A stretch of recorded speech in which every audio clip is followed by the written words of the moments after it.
Es de carácter vinculante, obligatorio, de los salarios mínimos independientemente del método que utilice para fijarlos. Los salarios mínimos pueden establecerse por ley, por decisión de una autoridad competente o una junta de consejo de salarios, o por dictamen de los tribunales de trabajos o juzgados laborales. Los salarios mínimos también pueden fijar, dando fuerza a la ley, a las disposiciones pretendientes contenidas en los convenios colectivos. El artículo 90 de la Ley del Trabajo señala que el salario mínimo es la cantidad menos que debe recibir el trabajador por sus servicios prestados en una jornada de trabajo. México cuenta con el salario mínimo más bajo dentro de los países miembros de la Organización para la Cooperación y el Desarrollo Económico, OCDE.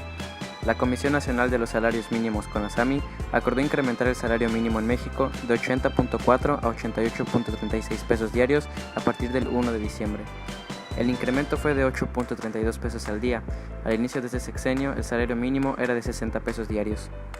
La finalidad del establecimiento del salario mínimo es proteger a los trabajadores contra el pago de remuneraciones indebidamente bajas. Con el transcurso del tiempo, la finalidad del salario mínimo se ha transformado y este ya no se considera simplemente como herramienta política aplicable de forma selectiva en algunos sectores de salarios bajos, sino que se ha convertido en un instrumento de cobertura mucho más amplio. Los sistemas de salarios mínimos no deberían ser considerados o utilizados de forma aislada, sino que deberían diseñarse de tal forma que actúen como complemento y refuerzo de otras políticas sociales y de empleo. La Comisión Nacional de los Salarios Mínimos, CONASAMI, es el organismo encargado de fijar los salarios mínimos legales en la República Mexicana. Para fijar el salario mínimo del siguiente año, analizan varios aspectos de la vida cotidiana y de la economía que les permite concluir cuánto dinero necesita un trabajador para vivir dignamente en función del costo de vida y la inflación del producto del aumento de los precios.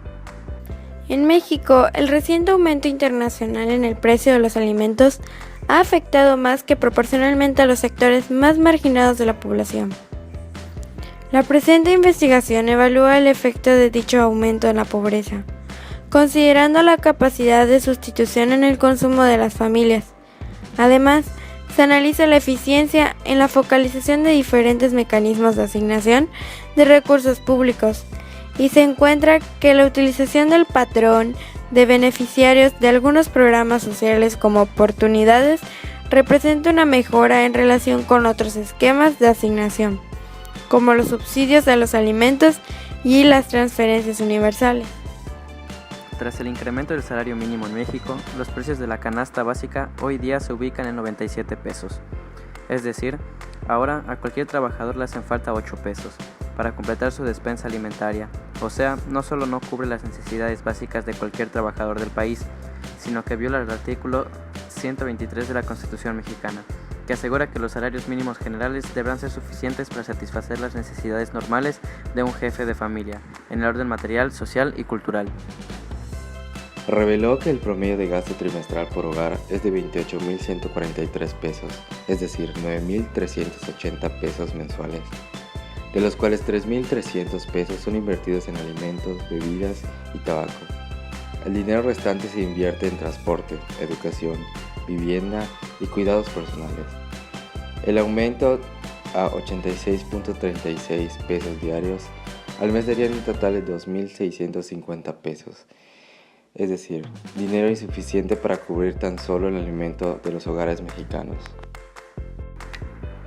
En México, el reciente aumento internacional en el precio de los alimentos ha afectado más que proporcionalmente a los sectores más marginados de la población. Un porcentaje importante de la población en situación de pobreza alimentaria no está protegida por la red de programas sociales, por lo que uno de los desafíos fundamentales del gobierno federal será el ampliar su cobertura en corto y mediano plazo. Cuando se define un salario mínimo, es importante indicar de manera específica qué componentes del salario podrán contabilizarse a efectos de calcular la cuantía mínima, cuáles serán las condiciones bajo las cuales se admitirá un pago en especie y el valor máximo de esta parte del pago, cuál será la forma de cálculo del salario mínimo para los trabajadores remunerados a destajo, es decir, por unidad de obra realizada, y si la tasa mínima corresponde a una tarifa horaria o a una tarifa mensual. Para mí, en forma de una conclusión, es hacer solo una pregunta, y es el por qué sí aumentar el salario, ya que subir el salario mínimo es una muy buena idea, en el sentido de mejorar el ingreso de que menos ganan en una sociedad. Pero esto tiene un defecto positivo en el poder adquisitivo de un rango importante de la población y un aumento de bienestar en la gente. Aunque si se hace también, no hay que subirle a lo que es la inflación de los precios, de lo que es verdaderamente importante, como el consumo básico, como es el gas, la comida, etc.